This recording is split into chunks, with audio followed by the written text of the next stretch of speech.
If you want to stay up to date with all current hip-hop events and releases, make sure to subscribe and become part of this community. Oh, and also, go cop that fresh merch and listen to my new album in the description. I recently dropped a video on YouTube talking about Eminem's new compilation album, Curtain Call 2, that will be dropping on August 5th of this year, 2022.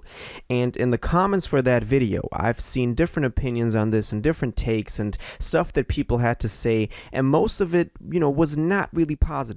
Not a lot of people are hyped for this. The majority of the people in the comments under that video, and also the general kind of mood and takes that I get from also the subreddit, for example, the Eminem subreddit, is that most people are not really happy with this compilation album dropping. Eminem announced this, collection of songs as the greatest hits ever since 2005, when the first Curtain Call dropped. And on the first Curtain Call, we had all of the songs from, 1999, which was the Some Shady LP, up to 2005, all the greatest hits and a lot of original songs that we hadn't heard yet in one album. And this was, I think it's one of the best selling records of all time in hip hop, spending like the most time in the Billboard Hot 200 album charts. You know what I'm talking about.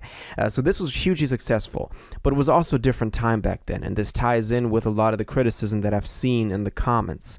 And what I mean by that is that in 2005, the CD era was still like in full throttle ahead. So CDs were the main medium that people were consuming music with.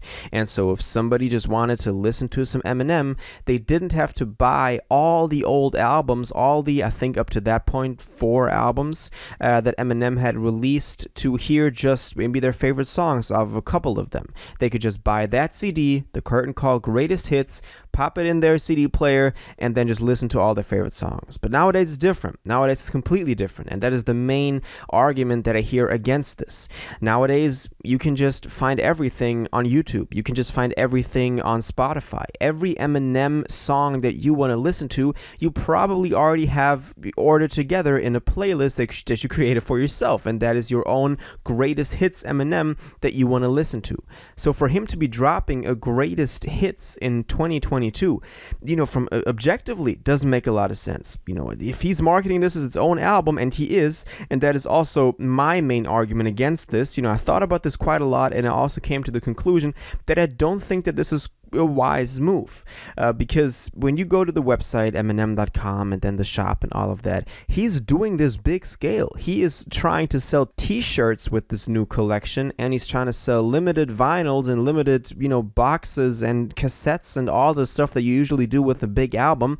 He's trying to sell this with this greatest hits collection, and I don't think that makes a lot of sense. I think still a lot of diehard fans will cop that, and Eminem has quite a few of them, so it's probably a wise move from like a business standpoint. But who is actually copying this album or going to it on streaming to listen to the songs? You got all of those songs in other playlists, and probably better curated playlists, because there's also just Eminem and his label sitting down and being like, okay, what were the top songs, and putting them together. While nowadays every individual playlist is probably better suited and fitted to your individual likes of what you like about Eminem. And we don't usually see artists do this nowadays. I think the last time that I actively saw like a greatest hits was when Logic dropped that YS collection, the Young Sinatra collection, but that was special because those songs hadn't previously been on streaming. So it's like that actually had a purpose of bringing those songs that people have listened to on DatPiff and Mixtape Monkey or wherever you get your mixtape from,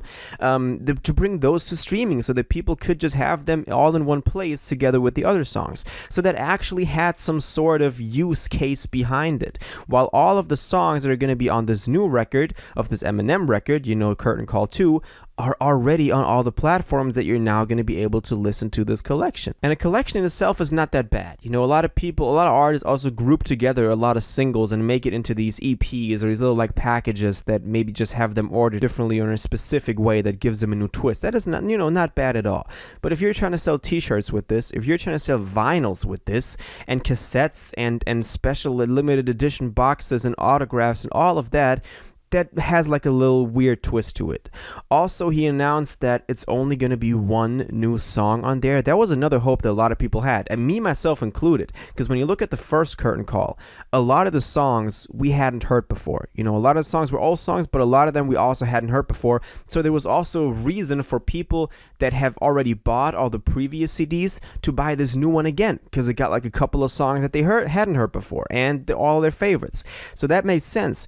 But nowadays, it's like, you know, if we get one new song, we are also just going to be able, you know, to listen to that as a single. If he just dropped it as a single, he did nothing different with that Elvis track, the King and I, or what that was called, and also that new From the D to the LBC, which was the lead single, quote unquote. They call it that. I still don't like that they're marketing a you know, collection greatest hits album with the lead single. That just seems really off to me, just as a commercial, you know, way of looking at it.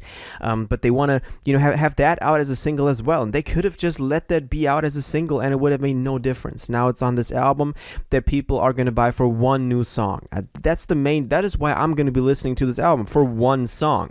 You know, I'm not going to sit through the rest of them because I've heard them 1,000 times. You know, maybe we'll do like a live listening or whatever of this in the Discord or whatever, if you're part of the community, which, by the way, if you're not yet, make sure you become a part. But that's just for nostalgic reasons. Maybe that is a big part in the whole marketing campaign for this. I think it is. You know, Eminem has a very, you know, even old fan base at this point that have grown together with him, so maybe some people will buy it for that reason. But just as an incentive for people that, you know, can already listen to all of the songs on here, just to have one new song, it's kind of weird. So that's like the main discussion going on right now, if Eminem is in a position to justify putting out, you know, this thing. A lot of y'all also really not excited about this because, you know, you've heard all the songs and you're just gonna not listen to this. So I think that's gonna show. Maybe, you know, this kind of what I thought about as well. Eminem is an old guy. He's like, what, pushing 50 now, or like 45 or whatever. So he's not the youngest anymore. Maybe he's still a little bit stuck in the age of CDs. You know, he's famously said he doesn't go on the internet and stuff like that. I mean, he probably does nowadays, but it's like, you know, maybe he's just stuck in those old days. But if that's the case, then he's got to have some people at Shady Records, at Aftermath, Interscope, that tell him like, yo, maybe just put on a couple of new songs on there. It's probably not like he doesn't have any material. Also, people are complaining that we're getting this now after 2 years without a new album, and people rather want new music and new songs and a new album rather than just the same old stuff packaged differently. So that's the main argument about this. As always, the main interesting part is how y'all think about this. Post your thoughts and your opinions and all of this in the YouTube comments if you're watching this on YouTube, or in the Discord if you're part of the Discord. I would really love to, you know, see what y'all think about this and what y'all takes is on this, because that's the most interesting part, to talk about this with the community. So let me know what you think about this, and I'll catch you next time. If you watched this video to the end and liked it, and you want to stay up to date with all current hip-hop events and releases, make sure to subscribe, turn on notifications, hit that like button, and go follow my social media, and most importantly, join my Discord in the description. Until the next one, you'll have an incredible day, and y'all take care.